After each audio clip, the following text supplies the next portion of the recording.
প্রায় 1.5 কোটি টাকা সম্পত্তি কর বাকি থাকায় সোমবার সরোজিনী নাইডু সরণির একটি হোটেলে ওয়ারেন্ট ইস্যু করে পুরসভা।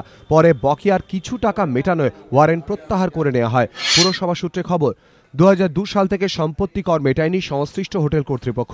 ফলে সুদসহ বকেয়ার পরিমাণ বেড়ে দাঁড়িয়েছে প্রায় 1.5 কোটি টাকা। সোমবার পুলিশ নিয়ে হোটেলে অভিযান চালায় পুরসভা কর্তৃপক্ষ। ওয়ারেন্ট ইস্যু করে বন্ধ করে দেওয়া হয় ব্যবসায়িক কাজ। এরপর পুর কর্তৃপক্ষের সঙ্গে বৈঠকে বসে হোটেল কর্তৃপক্ষ। বৈঠক চলাকালীনই হোটেলের তরফে পুরসভায় গিয়ে চেক ও ড্রাফট মারফত 30 লক্ষ টাকা জমা দেওয়া হয়। মঙ্গলবারও চেক মারফত কিছু টাকা দেওয়া হবে বলে জানিয়েছে হোটেল কর্তৃপক্ষ।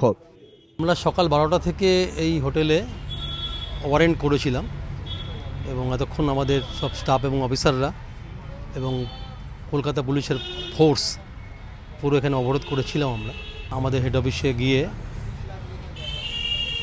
উচ্চতর কর্তৃপক্ষের কাছে অনেকটাই মিটিয়েছেন, আর বাদবাকিটা আগামীকালের মধ্যে মেটাবেন বলে ওটা অঙ্গীকার করেছেন। তাই আমরা আপাতত এখান থেকে আমাদের এই ওয়ারেন্টকে ফিরিয়ে নিচ্ছি আমরা। এরপর ওয়ারেন্ট প্রত্যাহার করে নেয় পুরসভা। হোটেল কর্তৃপক্ষ জানিয়েছে পুরসভার সঙ্গে কথা হয়েছে, মেটানো হচ্ছে বকেয়া।